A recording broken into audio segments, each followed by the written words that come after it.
Tafadhal ya Syekh. Ala rahatikum ya Syekh. Ahlan ya Syekh. Assalamualaikum warahmatullahi wabarakatuh.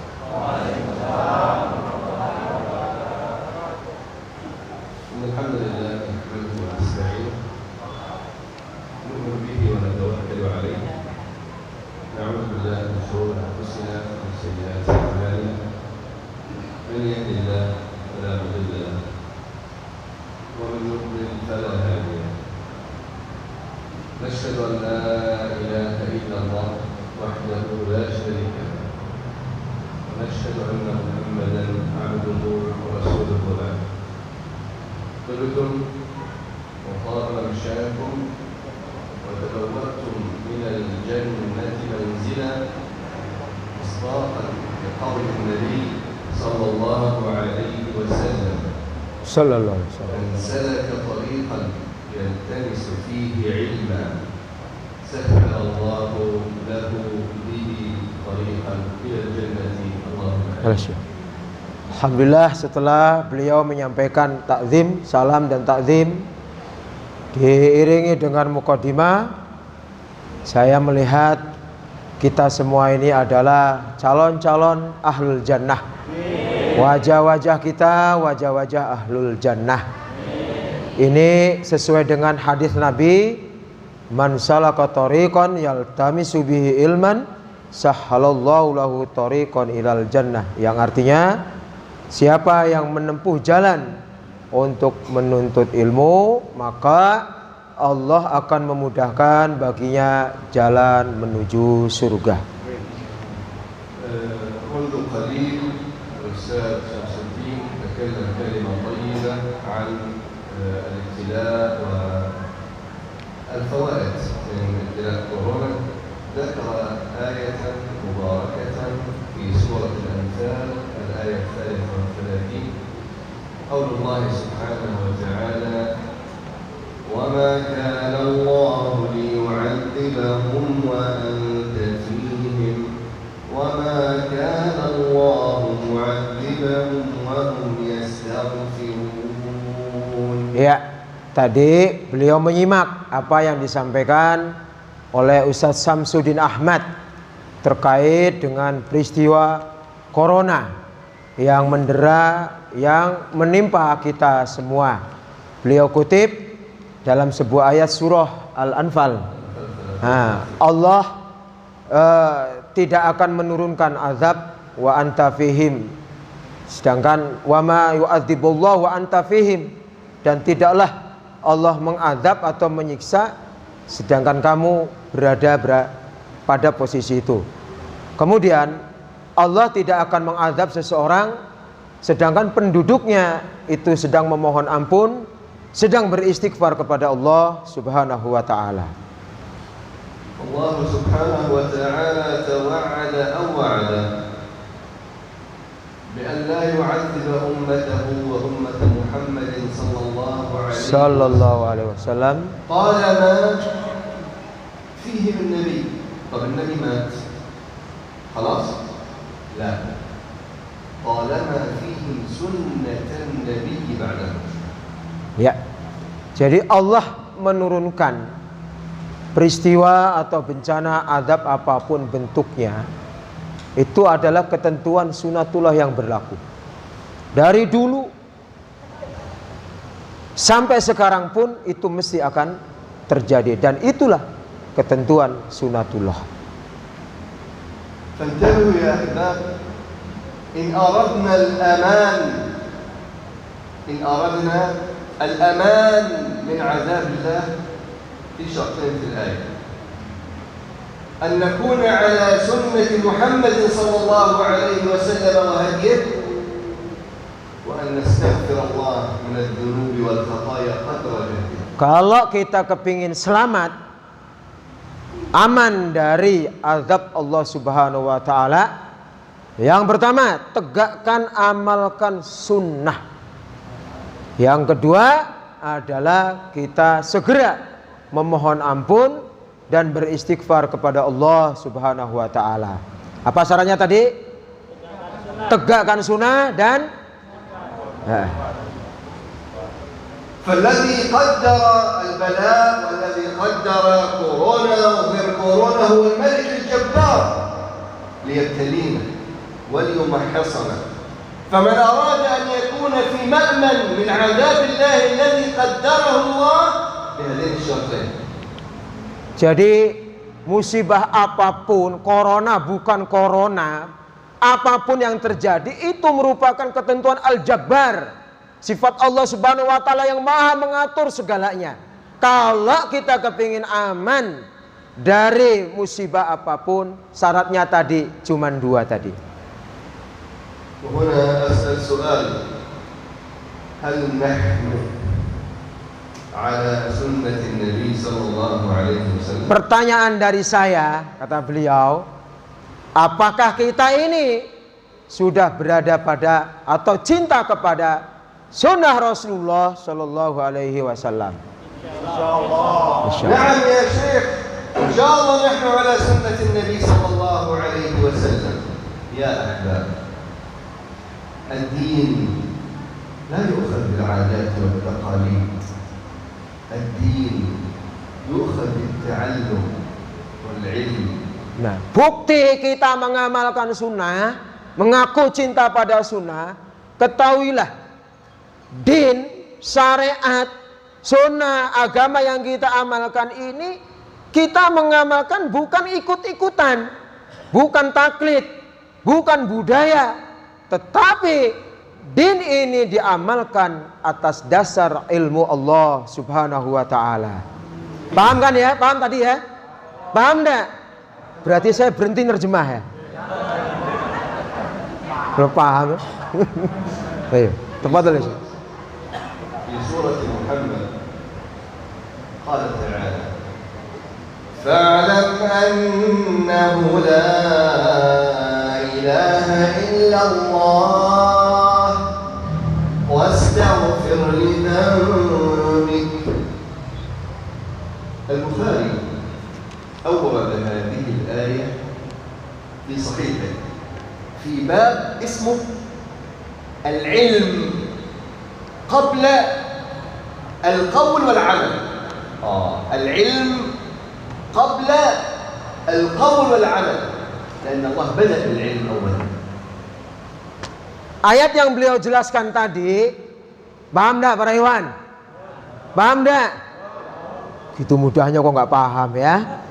Jadi dijelaskan oleh Imam Al-Bukhari dalam kitab Sahih Bukhari-nya yang berjudul Al-Ilmu Babul Ilm Qablal Qaul wal Amal. Apa maksudnya? Hendaklah kita ini berilmu dulu sebelum ucapan atau omongan dan juga amalan. Berarti apa?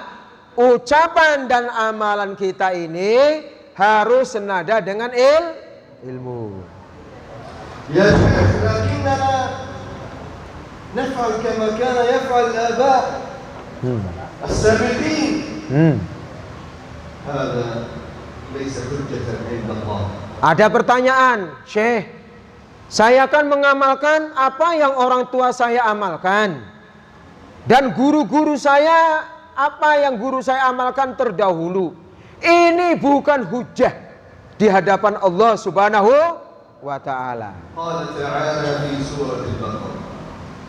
Wa idza qila lahum ittabi'u ma anzala Allah qalu bal nattabi'u ma alfayna 'alayhi aba'ana aw law kana aba'uhum la ya'qiluna shay'an wa la yahtadun. Allah yaqbal al-'adah din. Ya. Jadi ayat yang beliau bacakan tadi, ya, orang-orang yang mereka keberislamannya sembarangan, semaunya, ketika perintah ayat turun untuk menerima ajaran syariat Islam dengan sungguh-sungguh, apa? Jawabannya, saya menerima, saya mengamalkan apa yang bapak-bapak saya, nenek moyang saya lakukan. Itu jawaban mereka. Allah tidak menerima orang seperti ini. Paham belum? Lanjut. Bacanya tadi bagus nggak? Kok cukup setengah jam? Amir majlis 1 jam 2 jam? 1 jam. Ada pertanyaan nanti? Visual insyaallah Syekh. Bijanib soal insyaallah. لماذا يا أحباب؟ لأن هذا شرط تحقيق العبودية. وهنا سألكم السؤال: لماذا نحن على الدنيا أصلا؟ يعني لماذا نحن خلقنا في الدنيا أساسا؟ لماذا أنتم موجودين هنا؟ لماذا خلقنا الله وهذا التعب هذا الضرب؟ ما الهدف من الخلق؟ Inilah perwujudan bermakna ibadah atau akidah. Kita semua diciptakan oleh Allah Subhanahu wa taala. Maka dalam diri kita ini ada hati. Allah ciptakan hati, Pak, keimanan. Akidah ini ada di sini. Apa tujuan Allah menciptakan hati keimanan pada diri kita? Qala ta'ala: "Wa ma khalaqatul jinna wal insa illa liya'budun." Iya. Idzan aslan nahnu ma khalaqana Allah illa litahqiq al-'ubudiyyah. لذلك الدنيا ستنتهي إلى عالم آخر. لم نخلق في الدنيا للدنيا. نحن خلقنا في الدنيا للعبودية. Ayat yang beliau bacakan tadi jelas jawaban dari apa yang beliau sampaikan dalam surah Al-Dzariyat, bahwasanya keberadaan kita adalah tahqiqul ubudiyah, untuk mewujudkan makna ibadah. Di dunia ini kita diutus untuk ibadah. Wa ma khalaqtul jinna wal insa illa liya'budun, dan tidaklah aku ciptakan jin dan manusia kecuali untuk tahqiqul ibadah, untuk mengesahkan Allah Subhanahu wa taala. وهنا أنا أسأل سؤال حتى نعبد الله، ما هو الصحيح؟ نعبد الله كما نريد نحن أم كما يريد هو؟ ما هو الصحيح؟ Ya, pertanyaan.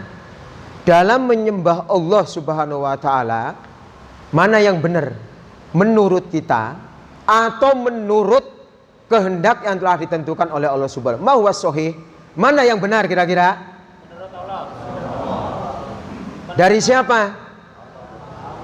Penerjemahan saya. Oh, berarti paham ya, nggak perlu lagi terjemahin. Ayo lanjut Syekh ya. صحيح.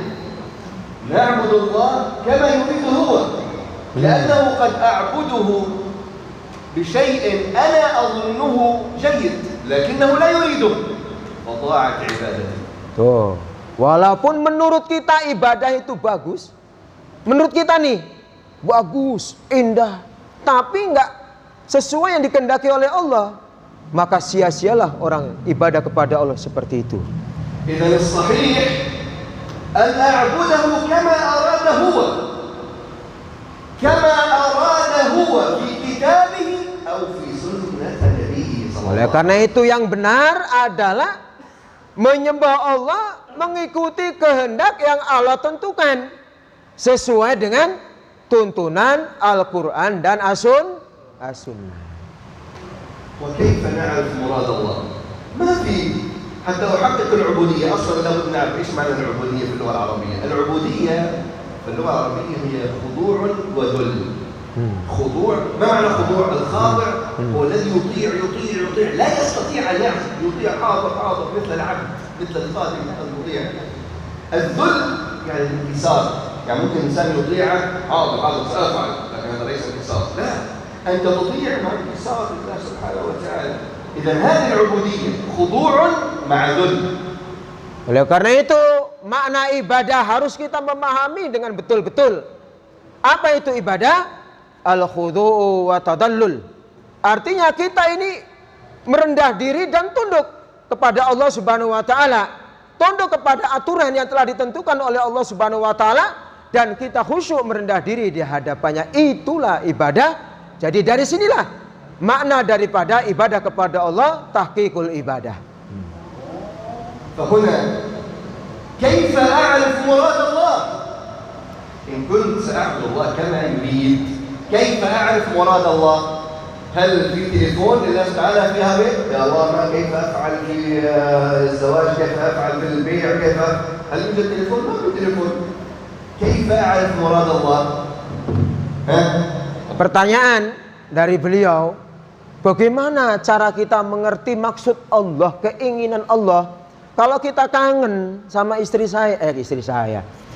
para ikhwan lah ya, pasti telepon, ya Bu, gimana kabarnya? Pasti ada jawabannya enggak? Ada, ya. Bapak-bapak kangen sama yang di rumah, telepon, pasti ada jawabannya. Tapi kepada Allah, gimana kita mengetahui kehendak Allah? Apa yang Allah kehendaki dalam ibadah? Nah ini. كيف نعرف مراد الله؟ كتاب الله وسنة النبي صلى الله عليه وسلم، هذا هو مراد الله. إذا لابد أن تتعلم كتاب الله وسنة النبي صلى الله عليه وسلم حتى نحقق العبودية التي يريدها الله. Ya, jelas ya. Beliau sudah acungkan Quran, berarti apa tadi? Mengikuti ibadah yang ditentukan oleh Allah, dasarnya Al-Quran dan As-Sunnah ya. Jadi itulah ketentuan tahqiqul ibadah wa muradullah ya. هنا هي المشكلة. هنا هي المشكلة. لابد أن نكون صراحات مع أنفسنا كما قال عمر بن الخطاب رضي الله عنه حاسبوا أنفسكم قبل أن تحاسبوا وزنوا أعمالكم قبل أن توزن لكم والآن سيكون هناك حساب وميزان للنفس. Ya, seperti yang terjadi yang dijelaskan oleh Umar bin Khattab katanya dengan masalah ibadah, hisablah dirimu sebelum dihisab. Hitung-hitung, ya, koreksi diri kita, timbanglah dirimu sebelum datangnya timbangan yang datangnya dari Allah Subhanahu wa Ta'ala terhadap amal kita, ya, dan perbaikilah ibadah kita dimanapun dan kapanpun berada. Saya mau bertanya kepada ibu-ibu, kepada para ikhwan, sebelum para ikhwan dan ibu-ibu bertanya, boleh nggak? Siap menjawabnya? Siap ya? من منكم يقرأ القرآن الكريم كل يوم؟ Ngerti? Ngerti nggak? Jangan tawa-tawa tapi nggak ngerti. Biar cepat pulang, ngerti? Biar cepat pulang. Ayo jawabannya enak. Paham pertanyaannya? Ya sudah, jawab kalau sudah paham. Paham? Saya mengendaki jawaban. Ya sudah, saya lepas tangan. Nah, silakan. Ayo angkat tangan. Ayo, limroah. Ayo. Lu katanya paham. Jangan-jangan ngecain saya nih. Tafadhal. Ayo. من يقرأ القرآن كل يوم؟ Yafham haula yafham. Paham? Butuh jawaban. Angkat tangan. Jawab. Ayo. Satu? Hanya satu? Hanya satu? Hanya dua? Isnan, limro'ah, isnan, limro'ah, isnan. اثنين فقط؟ ثلاثة؟ وأين تحقيق العبودية يا أحباب؟ نحن قلنا العبودية بكتاب الله وسنة النبي صلى الله عليه وسلم. Yang angkat cuma 2-3. Katanya perwujudan kebenaran ibadah ditanya dengan siapa yang baca Quran. Berapa kali baca Quran dalam setiap hari? Suruh jawab, angkat tangan cuma 2. Di mana aplikasi ibadahnya? Yang jawab cuma 3. Berarti yang lain nggak baca Quran. Nah. هذا السؤال الأول. Ini soal yang pertama ya. السؤال الثاني. حتى الذين يقرؤون القرآن أنتم لستم عرب. يعني لن تفهموا القرآن باللغة العربية. إذا حتى تفهم القرآن لازم ترجمة. من منكم يقرأ ترجمة ولو آية واحدة في اليوم يرفع يده. ترجم. Ayo. Yang angkat tangan tanggung jawab sendiri, aku tak meneng we ya. Siapa yang setiap hari baca terjemah Quran walaupun 1 ayat? Angkat tangan. Masya Allah, 1, 2, 3. ما شاء الله. أمبار 5, 7. Kathir. Insyaallah kathir. Jangan ikut-ikutan di luar ya. ما شاء الله. Sini masuk aja masuk. هذا ممتاز.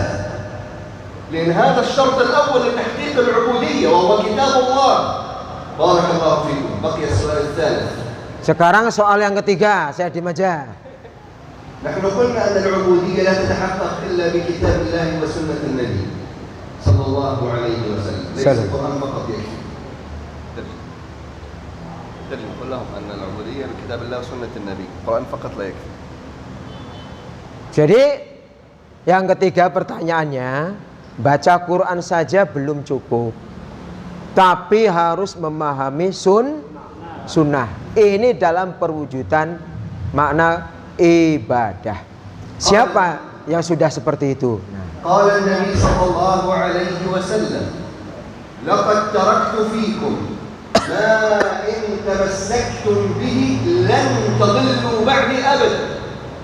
لم يقل القرآن فقط، لا، قال كتاب الله وسنتي. إذا من أخذ القرآن فقط لن يحقق العبودية الصحيحة، والسنة فقط كذلك، لابد قرآن وسنة. Ya. Seperti yang hadis beliau bacakan,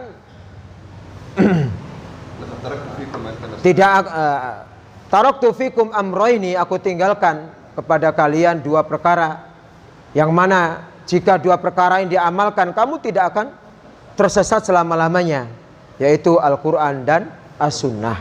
Oleh karena itu perwujudan kebenaran ibadah tidak semata-mata pada Quran, maka perlu penjabaran tentang sunnah Rasulullah Shallallahu Alaihi Wasallam. وهذا هو السؤال الثالث. من منكم يقرأ ولو حديثا واحدا للنبي صلى الله عليه وسلم في اليوم؟ ما شاء الله بارك الله. Siapa di antara kalian yang sudah membaca hadis walaupun 1 hadis dalam 1 hari? انظروا، itu مسألة. هذه هي المشكلة. ونقول لماذا لا ينصرنا الله؟ لماذا يعذبنا الله؟ نحن لم نحقق الشرط، نحن لم نحقق سنة النبي، وما كان الله ليعذبهم وأنت فيهم. طيب النبي مات، سنة النبي فيهم، سنة النبي لا نقرأها، كيف نريد أن يؤمننا الله؟ Ya, jadi inilah bukti bahwasanya ya, mengamalkan sunnah itu setelah Al-Quran, ya, Allah tidak akan mengazab, Allah tidak akan menghukumi. Jadi mari kita wujudkan kesungguhan kita setelah Al-Quran, kita amalkan sunnah Rasulullah SAW. Kenapa pertolongan Allah ini tidak kunjung datang? Kenapa kemenangan muslimin ini nggak kunjung datang? Karena muslimin ini mengabaikan ya salah satu di antara 2, yaitu undang-undang bagi muslimin, yaitu as-sunnah. Tuh, menganggap cukup dengan apa? Al-Quran. Inilah permasalahan. السؤال الرابع. قد يقول قائل يا شيخ نحن لا نستطيع أن نقرأ الأحاديث لأنها باللغة العربية وبهالسهرة بسوسة صعبة. طيب ما في مشكلة. من منكم يقرأ ترجمة حديث واحد عن النبي في اليوم؟ Ya. ما شاء الله. Pertanyaannya jelas ya. Nah, mungkin ada yang keberatan, kesusahan baca Quran, baca hadis walaupun hanya terjemahnya saja. Ya. Siapa di antara kalian yang sudah baca hadis walaupun hanya terjemahnya saja? Belum ya? No, 1, 2, 3, Masya Allah. Muslimat enggak ada?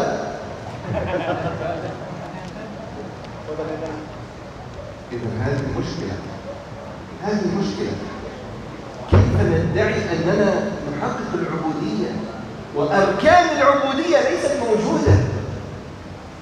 حتى وإن تقرأ القرآن أين سنة محمد الذين ندعي حبه؟ Bagaimana kita akan mewujudkan kebenaran ibadah, sedangkan syarat ibadah sendiri kita nggak mampu mewujudkan, yaitu Al-Quran dan Bagaimana akan menimbulkan kecintaan kepada Al-Quran dan As-Sunnah yang kita aja jauh, asing daripada Al-Quran dan As-Sunnah. انتهى الوقت قالوا لي نصف ساعة الوقت ولا خلاص؟ Masih lanjut apa? Hah? Bu, muslimat lanjut apa berhenti? Enak mas sampean ya. وهنا أسأل سؤال آخر، السؤال الخامس: من منكم عنده مصحف في البيت؟ ما شاء الله. لا أعتقد الجميع عندهم. Nggak paham masalahnya ya. Siapa yang punya mushaf di rumah? Mesti punya semua ya. Oh. كم مين سبب مصحف؟ ما شاء الله Semua. جميع. Kullu ha? كله. Kullu insyaallah. ما شاء الله بارك الله فيكم. السؤال السادس: من منكم عنده كتاب سنة في البيت؟ Nah, yang punya kitab sunnah, hadis Bulughul Maram atau hadis apa? Siapa yang punya? ما شاء الله. Nah, ممتاز. إذا يا أحباب alhamdulillah. الحمد لله حتى نحقق العبودية كما تجتمع على كتاب الله، اجمع زوجتك وأولادك ولو ساعة كل يوم، مثلا بعد صلاة العشاء نقرأ سنة النبي. أنت تقول لهم نبيكم محمد، هم لا يعلمون من محمد، ما سمعوا عنه شيئا، ما سمعوا كلامه. اجلس ساعة واحدة مع أسرتك في اليوم، قل لهم تعالوا اسمعوا كلام محمد صلى الله عليه وسلم. Oleh karena itu harapan beliau, ayo kumpulkan anak-anak di rumah, keluarga, bacakan satu hadis beserta terjemahnya, pahamkan dan seterusnya. Bagaimana anak-anak kita ini akan mencintai nabinya, mencintai sunnahnya, ya, baca saja tidak, mengerti saja tidak, rasanya akan melahirkan cinta kepada Nabi Muhammad SAW, itu sangat jauh. Oleh karena itu, mari harapan beliau seperti itu. أنا سأكتفي بهذا القدر حتى نفتح الباب للأسئلة ونعطي المجال للأسئلة إن شاء الله، لكن أنا فقط نبهتكم لمسألة مهمة وخطيرة، وأسأل الله أن يجعلنا وإياكم من الذين يستمعون القول فيتبعون أحسنه. فانتبهوا لهذه المسألة وراجعوا أنفسكم فيها بارك الله. Fi soal rubama? نعم الأسئلة. Ya, sudah ditutup muhadharahnya oleh beliau. Sekarang silakan para iwan tanya sebanyak-banyak ya. Syekh dari mana sih? Mungkin gitu ya. Lahirnya di mana? Kok tiba-tiba ada di sini? Silakan bertanya sebanyak-banyaknya. Ya, perkara apapun ya. Nah, ya, yang mau bertanya siapa dulu? Alhamdulillah. Nah, kata beliau, alhamdulillah nggak ada pertanyaan ya. Ya, silakan langsung. Waalaikumsalam. Apakah saya udah bisa bahasa Indonesia setengah daripada bahasa Palestina gitu? Bahasa Indonesia setengah aja, jadi nggak usah terjemah itu bahasa Indonesia. Saya bisa bahasa Indonesia, jadi tidak bagus. Kurang bagus. Paham? Nanti kalau kita undang, saya jadi nggak usah pakai terjemah. Insyaallah. Anak-anak saya minat di bahasa Indonesia, tapi saya kurang bagus karena saya kurang praktik. Paham? Bolak-balik ambil video lagi, berdua lagi. Bolak-balik terjemah video. Insyaallah. Ya, beliau memahami sedikit ya. Ya. Soal kedua. Pengen tetap di Indonesia. Yani Sa'il yaqul hal syekh yabqa fi Indonesia yakun sa'bi Indonesia hatta yawman ma. Enak kan terjemahnya? Insyaallah. النية أنني في إندونيسيا هنا هجرة، أننا هجرة هنا في إندونيسيا لنعيش هنا، لأن للأسف بلاد العرب الآن تحارب العلماء المسلمين، فنحن هاجرنا إلى إندونيسيا لنستقر إن شاء الله وننفع المسلمين بعلمنا إن شاء الله. Paham? Paham enggak? Ya, beliau menetap di Indonesia entah sampai kapan. Beliau senang di sini, ya di Indonesia. Kemudian beliau tidak kembali ke Arab karena Arab penuh gonjang-ganjing, ulama banyak yang dikriminal, ulama banyak yang diperangi, ya. Jadi beliau kepingin tetap di sini, maka santuni oleh kalian, ya. Oh, Syekh udah makan belum? Belum. Yuk ke warteg, ya yuk. Gak apa-apa ya. Oh, ini ikhwan kita, ya. Sudah masuk riasah mana nih? Kedaung. Mana roisnya? Roisnya rupanya. Ada rois hukum ya, Syekh. Insyaallah. Saya zur yaumama ila buyutikum wa ailatukum insyaallah. Baik, soal ketiga. Nah. Jangan macam-macam tanyanya. Waalaikumsalam. Ini bisa Darmawan. Menurut saya solusi apa di Palestina yang saat ini ya berkecamuk? Di mana solusinya menurut saya? Yuk terjemahin. Yani fi soal yani ara fi mushkilah fi Palestin al-Aqsa fi al-inshiqaq mal ilaj li sya'b Palestin khas ya Syekh ma ra'yukum al-ilaj al-inshiqaq al-ikhtilaf wa tafarruq fi Palestin ma hiya al-ilaj min dhalik ya Syekh syukran.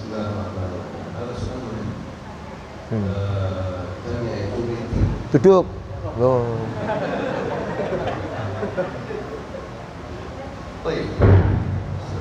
Ini pertanyaannya sangat penting. Kok bisa sih tanyanya kayak gitu? Ayo, bagus nih. Ayo, dengerin. Nah, ini. لابد أن تعرفوا يا أحباب أن العدو أي عدو للمسلمين سواء عدو لفلسطين حتى العدو الذي يريد إندونيسيا والعدو الذي يريد أي دولة إسلامية أول خطوة يفعلها تفريق الأمة أولا. لابد تعرف هذا. Ya, perlu kita ketahui bukan masalah Arab dan Palestina saja. Strategis musuh-musuh Allah dimanapun itu adalah memecah belah umat Islam lebih dulu. Nah ini, jadi bukan hanya Palestina saja. Ini grand strategis paling dikedepankan adalah bagaimana memecah belah umat. الصحيح إن كان عندنا حكمة عندما يكون هناك عدو لابد أن نتحد مع الاختلافات. لازم يكون في اختلافات، ما في مشكلة، لكن عدونا واحد.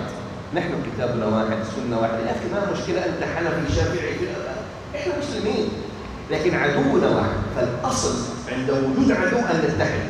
هذا الصحيح. Ya, ini yang benar nih ya. Musuh-musuh Islam itu bersatu padu. Sedangkan kita ini tafrik, pecah belah.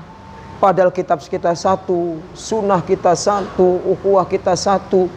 Maka muslimin, ya, jika tidak bersatu, apa yang seperti mereka, musuh-musuh Allah dalam memerangi muslimin. Ini masalahnya. Muslimin tidak mau bersatu. Musuh Allah bersatu.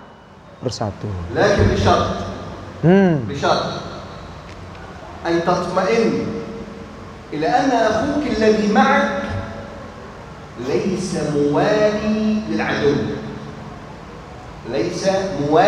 للعدو، ليس خاضع للعدو، لكنه يريد أن ينصر الدين، ينصر الإسلام. حينها ليس مشكلة أنت القائد أنا القائد، ما في مشكلة، نحن سويا أمام العدو. لكن ماذا تفعل لو أنت ترى أن هذا الذي معك موالي لليهود أو موالي للعدو؟ كيف ستثق فيه؟ كيف تثق فيه؟ Ini yang jadi masalah, ya. Upaya rekonsiliasi, bersatu, tapi untuk berangkulan dengan musuh Allah. Ada muslimin seperti itu, bahu membahu, kuat menguat, ya, tapi bersekongkol berteman dengan musuh musuh Allah Subhanahu wa taala. Ini yang salah. Semestinya bahu membahu, ya, bersatu padu untuk menguatkan kesatuan dunia Islam. Ini yang jadi masalah, ya, masalah besar. Ini masalahnya apa? Hawa nafsu. Nah ini, ya. هذه المشكلة الأولى وهي الثقة، يعني لم يعد من الثقة. المشكلة الثانية وهو المذهب أو الأيديولوجية. مذهب؟ الأيديولوجية، يعني أهل غزة يريدون الإسلام. أهل غزة حماس والجهاد وكذا يريدون الإسلام، لكن الفتح لا تريد الإسلام، تريد علمانية. ففتح تقول نحن لن نحكم بالإسلام، نحن طبعا لن نقبل، نحن في غزة لا نقبل هذا، نحن نريد الإسلام. فنحن نريد نقول لا، نحن نريد أن نقيم دولة فلسطين على الإسلام. الفتح تقول لا نريد. إذا هذا اختلاف الأيديولوجية. Ya, yang terjadi antara dua kelompok besar di sana, antara Fatah dan Hamas, ini berbeda-beda. Fikrah mereka berbeda-beda. Ya, jadi ada yang menghendaki tegaknya kalimah Allah itu tanpa berangkulan dengan musuh-musuh Allah. Nah, sisi lain seperti Fatah, menurut versi beliau menghendaki, ya, tegaknya keselamatan Masjidil Aqsa, tegaknya kalimatullahil ulia, tegaknya itu dengan cara al-ilmaniyah, dengan cara sekuler, mengikut titah musuh-musuh Allah Subhanahu wa taala. Ini yang terjadi, ya, di lapangan. Ayo. هذين السببين، هذا برأيي السببين. السبب الأول عدم الثقة، السبب الثاني اختلاف الأيديولوجية. Jadi pendapat beliau, satu, nggak ada komitmen. Yang kedua, beraneka ragam pemikiran, pandangan, cara pandang yang berbeda-beda. Model begini Fatah, Gaza modelnya begini. Nah ini yang terjadi, ya. Nah kalau kita memahami seperti itu, intinya apa coba? Berjamaah. Nah ini, ya. Nah kalau kita menyimpulkan, ya, berjamaah solusinya, insya Allah. Soal muhim, jazakallah khairan ala hadha as-soal. Paham? Paham nggak barusan? Pertanyaan Anda penting banget. Nanti dapat hadiah, ya. Nanti dapat hadiah, ya. Minta sama Naib. Ayo Pak. Enak kan kalau soal jawabnya banyak, kan saya nggak jadi ngisi ya Mas Cucu, ya. Sudah. Waalaikumsalam.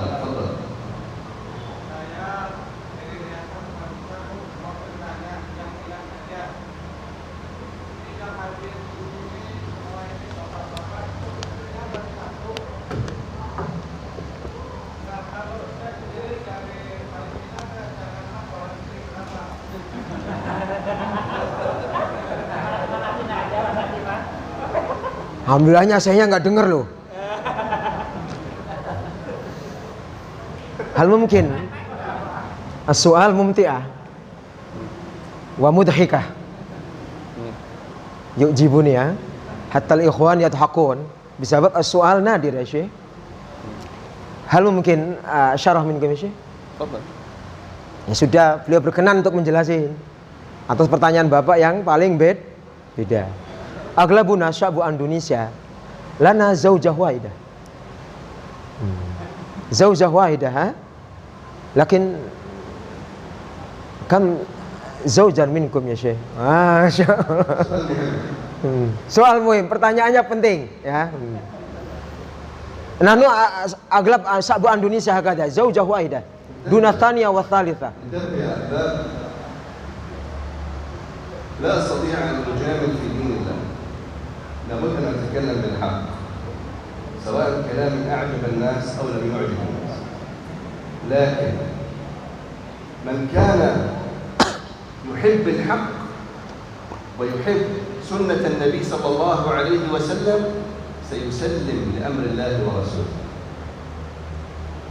أما الذي يغلبه الهوى فلن يعجبه الحق. هذا ابتداء. Paham Pak? Paham ya?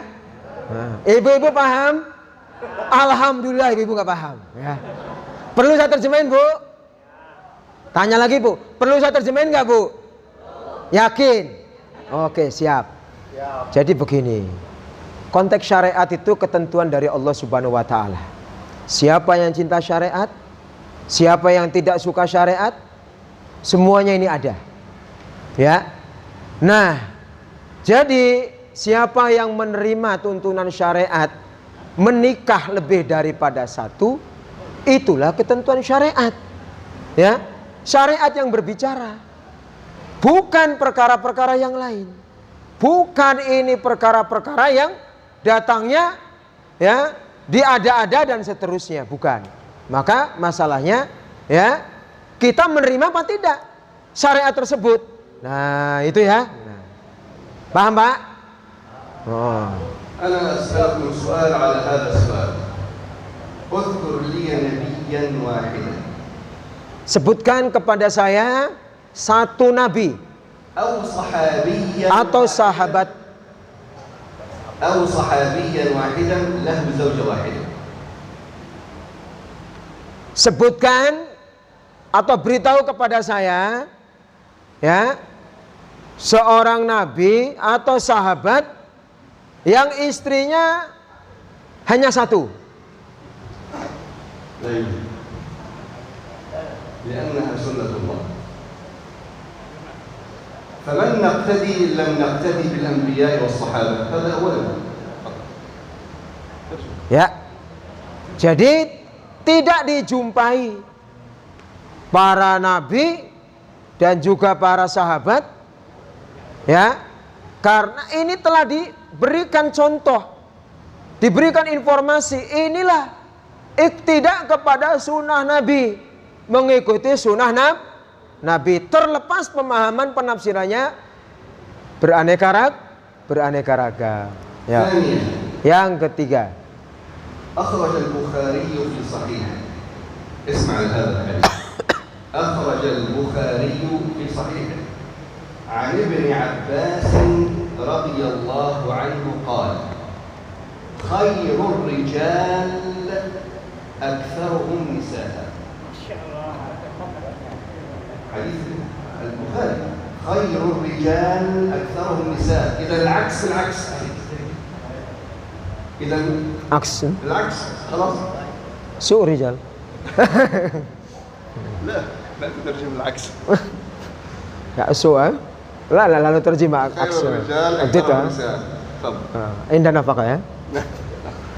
Ini rahasia berdua Pak ya. Bapak nggak perlu tahu. Karena nggak ngerti bahasa Arab sih ya. Di ECAI bisa kan?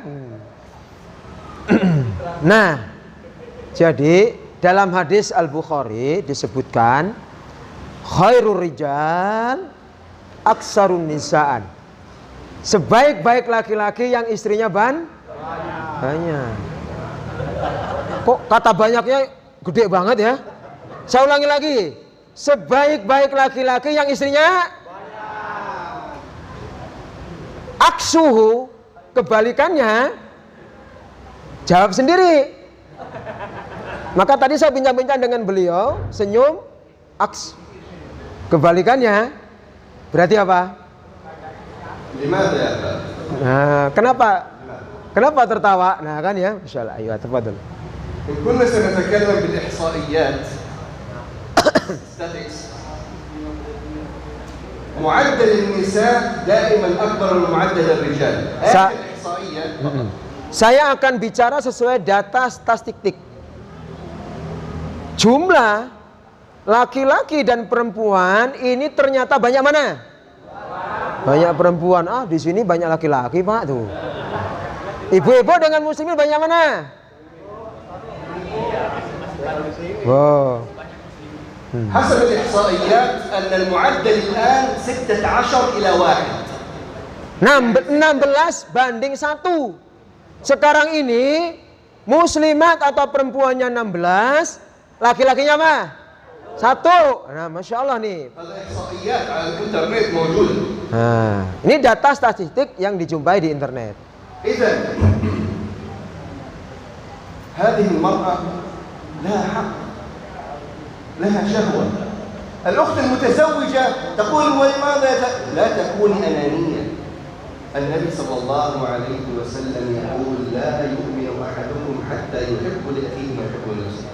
هذه غير المتزوجة من يخذل شهوتها؟ كيف تسد عفافها؟ ما فكرت في نفسك أنك ممكن تكوني مثلها في يوم من الأيام؟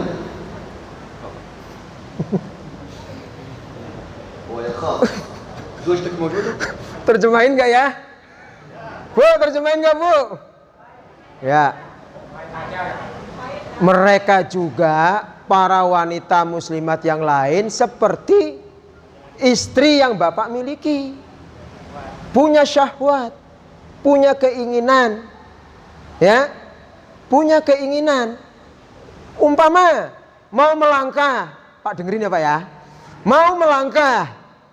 Apa kata istrinya? Jangan Pak, anaknya banyak Pak, umpama gitu ya. Oh, rumah masih ngontrak Pak, umpama gitu ya. Tuh. Lantas sang suami ciut apa tambah berani? Berani apa tambah ciut? Betul. Nah, seorang suami langkahnya jauh ke depan. Umat di mana-mana, jamaah di mana-mana kan begitu? Nah, kalau seorang istri melarang seperti itu nggak ada hak. Islam melarang sifat ananiyah. Paham ya? Sifat ananiyah. Paham ya Bu? Waduh, nanti saya dibombardir ini ya. Dah, yuk lanjut. والنبي صلى الله عليه وسلم يقول لا يؤمن أحدكم حتى يحب لأخيه. Sampai beliau mengutip hadis, tidak dikatakan iman yang sempurna, iman yang sebenarnya, sehingga mencintai saudaranya seperti mencintai diri sendiri. Itu maknanya luas ya. فلو كل رجل تزوج امرأة والنسبة 1:16، إذا هناك 15 امرأة لم تتزوج. قل مثلا منهم 3 مرضى، 2 مرضى، تبقى 12 امرأة سليمة تريد الزواج. كيف تقضي شهوتها؟ إذا هل عرفتم الآن ما سبب انتشار الزنا في المجتمع؟ Ini dampaknya. Perbandingannya 1:16. Mereka punya hak seperti yang lain. Kalau hak mereka tidak diberikan dalam wadah yang halal, mereka akan sakit. Betul. Depresi dan seterusnya. Nah, jadi inilah ya yang terjadi hari ini, saat ini seperti ini. Tafadhol ya Syekh. لكن هناك شرط على الرجال. Dengerin Bapak-bapak, ini syaratnya ada untuk laki-laki. Nanti syarat ibu-ibu juga. Siap dengerin Bu? Ah, ya, yuk. الشرط الأول وعاشروهن بالمعروف. لا بد أن يعاشرها بإحسان ويعطيها حقها الواجب. Ya, syarat yang pertama untuk bapak-bapak yang mau melangkah, ya, wa ashiruhunna bil ma'ruf. Pergaulilah istri sebut dengan hal yang ma'ruf, yang baik, beri nafkah dan seterusnya. An-nafaqah wal mabit wa husnul mu'asyarah. Ya, memberi uang belanja dan memperlakukan dengan cara yang wajar ya, yang baik dan seterusnya. Thaniyan al-'adl baina az-zawjat. Yang kedua, memiliki sifat adil di antara istri-istri. Baik. Ara fi hadha al-qadr kifayah. Soal الرابع خلاص. Pertanyaannya sudah? Pertanyaan Bapak paling banyak dijawab, Pak. Baqiya asru daqaiq. Ya. Soal kalimat. Muslimat, silakan muslimat. Juk, ambil foto Juk, keliling. Ambil foto sama dirimu. Ambil foto buat teman, ambil foto. Soal? Ada lagi? Diam dulu kamu ya. Nah, itu yang di luar. Sini. Kenalkan namanya siapa? Ahmad Syamsuri. Yang saya tangkap dari masalah poligami, Lanjut. bicaranya masalah keadilan ini. Dan terus kami sama Allah ini kan Keliling. keturunan kita itu kan amanah buat kita. Kira-kira kalau kita mempunyai istri dari satu, nah ini yang jadi bumerang buat kita nanti, kita bisa nggak menjadi orang tua yang baik untuk anak-anak kita ketika di istri yang satu sana kita punya 4 misalnya anak, terus dari istri yang lain kita punya 1, 2. Nah kira-kira masalah kita untuk mendidik anak-anak kita ini bisa nggak kita wadahi? Nah itu yang jadi kendala, caranya bagaimana gitu maksudnya. As-su'al alaqatan bi at-ta'addud az-zawjat. أعجبكم المسألة؟ Orang perempuan itu ada haid. Fikih jelas menjelaskan. Tapi beliau akan lihat dari sisi akidah. Silahkan, ayo dengerin ya. تعلمون لماذا؟ طيب ما هو الحيض؟ الحيض هو استعداد الرحم لتقبل الجنين. البويضة تخرج تنتظر الحيوان المنوي في الرحم ليتكون جنين. فهذا الرحم يستعد بتوفير الغذاء لهذه النطفة. الرحم يستعد بتوفير الغذاء، يسمى النشيمة، يستعد بتوفير الغذاء لهذه النطفة. طيب لم تتزوج المرأة أو لم يحدث نطفة. Ada akidah fik. هذا العقيدة. Akidah. Beliau menjelaskan dari sisi akidah nih para ikhwan ya. Kenapa wanita itu ada haid? Beliau jelaskan dari sisi akidah, bukan fikih. Nah, dengan haidnya seorang perempuan ya, itu adalah persiapan janin. Dan itu ada rezeki yang Allah sudah persiapkan untuk janin. Bayangkan ini sisi akidah. Beliau tidak bicara masalah fikih, tidak. Jadi Allah sudah mempersiapkan, dalam kandungan saja sudah apa? Ada rezekinya. Nah ini, maka hikmahnya kenapa wanita itu ada haid? Tinjauan akidah, Allah ya mempersiapkan adanya janin. Janin itu ada rezekinya dari Allah. إذا هذا الدم الذي في الرحم، هذه النشيمة التي في الرحم هي رزق من؟ رزق الجنين لو تكون، صح؟ ليس رزق المرأة. هذا الدم الذي تكون في الرحم هو رزق للجنين، صح؟ Jadi darah yang meliputi janin ya, itu rezeki bagi janin. Nah, ini harus pahami ya. Ayo. فإن تكون الجنين حال التزاوج وتكون الجنين يتغذى على رزقه هو. Jika janin tersebut bertemu, ya, inilah rezeki dari Allah Subhanahu wa taala. Tuh.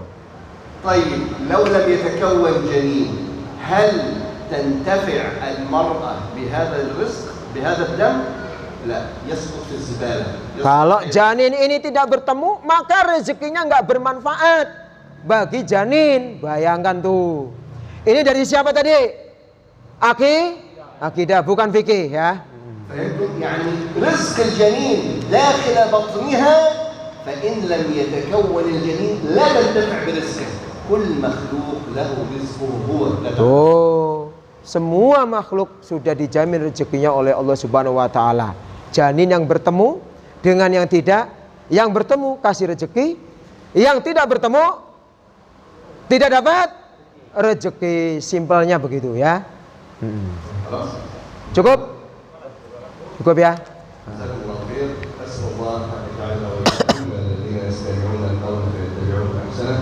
اللهم أرنا الحق حقا وارزقنا اتباعه وأرنا الباطل باطلا وارزقنا اجتنابه اللهم يا مقلب القلوب ثبت قلوبنا على دينك اللهم يا مصرف القلوب صرف قلوبنا على طاعتك اللهم اقسم لنا من خشيتك ما تحول به بيننا وبين معصيتك من اليقين ما تبلغنا به جنتك اللهم اغفر لنا ما قدمنا وما اخرنا وما اسررنا وما اعلنا وما انت اعلم به منا اللهم رد المسجد الاقصى الى ايدي المسلمين ردا جميلا اللهم رد المسجد الاقصى الى ايدي المسلمين ردا جميلا بارك الله فيك